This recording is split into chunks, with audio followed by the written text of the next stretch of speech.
In this video, we're going to look and focus on how cells can convert endergonic reactions into exergonic reactions.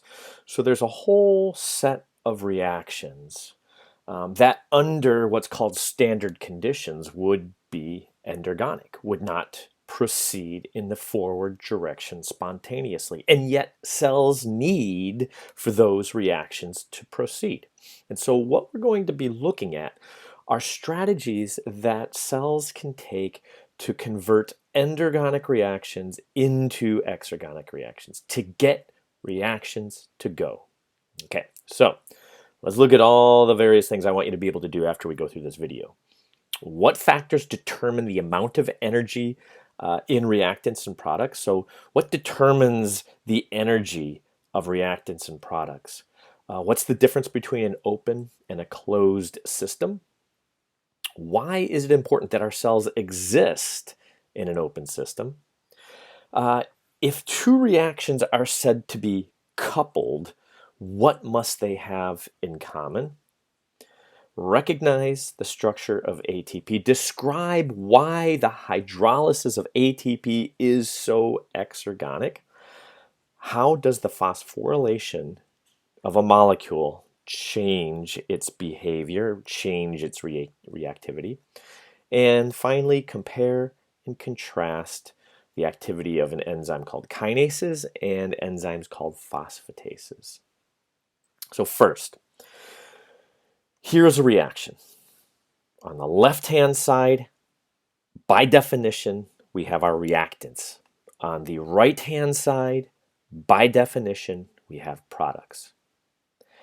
As long as the energy of the products, the G of the products, is lower than the G of the reactants, then that reaction is exergonic and it moves forward. So basically, if you take the delta G, which is the G of the product minus the G of the reactant, if you get a negative delta G, that reaction is spontaneous. It will go, it's exergonic. Now the question is, all right, if that's the case, if the energy of the reactant, if the energy of the product is so important, well, what determines the energy? What determines the size of G? Well, there's two important factors. Concentration. The higher the concentration of a molecule, the more energy it's going to have. And then finally, chemical nature. Each individual molecule, right, has a specific, based on its specific chemical nature, chemical makeup, covalent bonds that it's involved in will determine its G. So these two go into it here, the concentration and the chemical nature. So that means that we can manipulate those two factors to turn endergonic reactions into exergonic reactions. Okay, knowing that all we have to do is manipulate one of those factors such that the energy of the reactant becomes higher than the energy of the product. How can we do that? The first is we can simply increase the concentration of the reactant to such a level that now it has more energy than the product. We can do it the opposite. What we can do is we can say, okay, we could take the concentration of the product and we can lower it such that now it has less energy than the reactant. And finally, we can chemically modify each one of the reactant molecules such that now they are more reactive, they have higher energy than what they had before, and they are now totally have more energy than the product. So those are three different ways in which we can manipulate the conditions of a reaction such that we convert it from an endergonic reaction to an exergonic reaction. Let's take a look at open systems. And we're addressing open systems because that plays into one of the factors that we were discussing. It plays into the concentration of reactants and the concentration of the products. So here is a closed system, and our cells are not in a closed system, and I want to show you why that's the case and why it's good that our cells are not in a closed system. If we start off with a certain concentration, so let's pretend the water level here is the concentrate or the energy level here of our glucose and oxygen, including, right, that takes into account its concentration. That if we have a higher energy level of glucose and oxygen, then the reaction will proceed. Boop, boop, boop, boop, boop, boop, boop. That water fills and becomes CO2 and H2O. As that occurs, it releases energy. That energy turns the turbine. We get some electricity. Fantastic. But the problem is we are not allowing CO2 and H2O to trickle off, which means their energy levels are going to keep increasing because their concentrations are increasing and increasing. We're going to get to a point where the energy level of glucose and oxygen is equal to the energy level of CO2 and H2O. We have reached equilibrium. Okay, and so now that reaction isn't going to go in one direction or the other. A cell in such a system can no longer do any work. Our cells are within an open system, which means we are constantly resupplying lost reactants. So we're keeping the concentration of reactants high, and we're constantly siphoning off products. So we are keeping the concentration of the products low. So we're constantly, by keeping the concentration and thus the energy levels of the reactants high, and we are constantly drawing off the concentration of, keeping the concentration of the products low, and therefore the energy of the products low, we're constantly driving this reaction in the forward direction. Now, more accurately, we're doing it little by little by little by little. So instead of going straight from glucose and oxygen to CO2 and H2O, we're first going from glucose and oxygen to an intermediate, and then to another intermediate, and then to another intermediate, and then final product. And the reason for this is if we were to go straight from combusting glucose and oxygen straight in one step to CO2 and H2O, the cell would just explode. That's too much energy in one step for the cell to handle. So instead, we do it by baby steps. And if we were to look at it a little bit even more accurately, we have our starting reactant, we have our final product, we have B and C being intermediates, and each reaction is catalyzed by an enzyme. We'll get into that in the next lecture, but enzymes speed up chemical reactions. So just because a reaction is exergonic doesn't necessarily mean it's going to be very fast. So this is a good example here of a biochemical pathway. Now, what we're sort of seeing here then, what this is displaying is something called reaction coupling. And reaction coupling is when you take two reactions that share an intermediate. So here, let me take a back step. What reaction coupling solves is the same thing we've been talking about this entire little video here, which is how do we take a reaction that is endergonic and how do we convert it into an exergonic reaction? Well, here's our endergonic reaction that we're looking at. Glucose plus inorganic phosphate giving rise to glucose plus 6-phosphate. That is an endergonic reaction. It has a positive delta G, positive 13.8 kilojoules per mole. How do we turn it into an exergonic reaction? Well, what you can do is you couple it to an exergonic reaction that is more exergonic than this reaction is endergonic, right? So this is endergonic plus 13.8. This is exergonic minus 30.5. Okay, so it's more exergonic than this is endergonic. The next thing is that has to be for these to be coupled, they have to share an intermediate. And in this case, they share inorganic phosphate. So let's draw out that coupled reaction. Well, ATP generates ADP plus inorganic phosphate. That's negative 30.5 kilojoules per mole. And inorganic phosphate then adds to glucose to give us glucose 6-phosphate. Now that's our endergonic reaction, plus 13.8.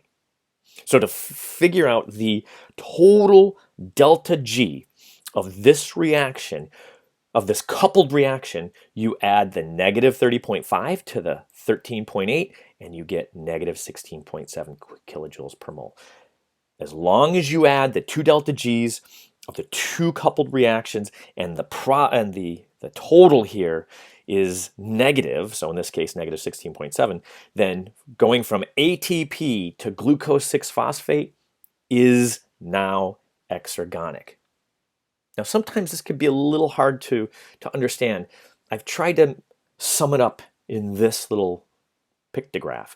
So what we have are two reactions that generate inorganic phosphate. ATP generates inorganic phosphate, glucose 6-phosphate generates inorganic phosphate, because this is the reverse direction of the reaction. And right, we're looking at plus 13.8. Remember, an endergonic reaction spontaneously goes in the reverse direction. That's glucose 6-phosphate generating inorganic phosphate and glucose. So what that means, by looking at these delta G's, right, and looking at directionality, what we have here is ATP supplying inorganic phosphate, glucose 6-phosphate supplying inorganic phosphate. But who supplies it better? ATP supplies it better, which means that ATP is going to be able to supply enough inorganic phosphate to force inorganic phosphate to add to glucose to become glucose 6-phosphate. Right? And that can only happen if we start at a situation where ATP is generating inorganic phosphate better, negative 30.5, than glucose 6-phosphate. And we end up like this, and we end up like that. And now as long as we add ATP, it's going to convert to inorganic phosphate, which is then going to add on to glucose to make glucose 6-phosphate. That's the logic behind reaction coupling. Okay, so we've talked about the idea that you can change the energy of the reactants and products by increasing or decreasing their concentrations. So you can get a reaction that is endergonic to become exergonic by increasing the concentration of the reactants or decreasing the concentration of the products. Okay? It's important for our cells to be in an open system to be able to achieve those modifications. In addition, it gives us the ability to couple reactions, right? Keeping the concentration of the reactants high and keeping the concentration of the products low, and therefore the energy high of the reactants, the energy low of the products. Now, the other way we can do this is we can chemically modify each individual reactant molecule such that each individual molecule will now be more reactive, be more unstable, and have more energy. And one of the best ways the cells has to modify a reactant is by using ATP. And what you're going to see is ATP, because of this, is like you can consider it like a little battery of cells. And the structure here is adenosine triphosphate. So ATP, adenosine triphosphate. It's a nitrite, right? It's a nucleic acid here. It's a nucleotide. We have our ribose sugar. The 2' got a hydroxyl group there, so it is a component of RNA. There's our adenine nitrogenous base, and then connected to our 5' carbon, we have 1, 2, 3 phosphate groups. And now the importance here of ATP is that the hydrolysis of that last phosphate group is extremely exergonic. It has a delta G of about negative 30.5 kilojoules per mole. And the question is why? Let's look back at the structure of adenosine triphosphate and try to determine why the hydrolysis, right, breaking this bond right here that connects the 3rd and 2nd phosphate groups, why is that so exergonic? We'll take a look. Look at these phosphate groups. Negative charge 1, negative charge 2, negative charge 3, negative charge 4. 4 negative charges in close proximity to one another. It's like this last phosphate group trying to slap those 2 negative charges onto that second phosphate. It's like spring loading a gun. It's just waiting to be lopped off. And that's exactly why ATP, the hydrolysis of that last phosphate group, is so exergonic. Now, that presents a problem. How does a cell, if it's so exergonic, if chopping off that last phosphate group is so exergonic, how does a cell recharge its battery? How does it remake ATP from ADP and inorganic phosphate? That is the answer for catabolism, okay? Or catabolism is the answer to that question, and we will address that in a couple lectures, okay? So keep that in the back of your head. Okay, now we need an enzyme. If we're talking about if we're talking about using ATP to phosphorylate other molecules, we need to talk about a specific enzyme that speeds up that important reaction. And those are called kinases. So kinases are enzymes that speed up the transfer of that third phosphate group from ATP on to other things. In this case, our glucose molecule to make glucose 6-phosphate, or we can put it onto a protein to phosphorylate a protein. So all sorts of things. Now the byproduct of that, of course, is ADP, which will eventually have another P added to it to regenerate ATP. But at this point, the important molecule we're looking at is the one that just got phosphorylated, because phosphorylated molecules have more energy than they did before being phosphorylated. And remember, that's one way in which we can take an endergonic reaction and turn it into an exergonic reaction.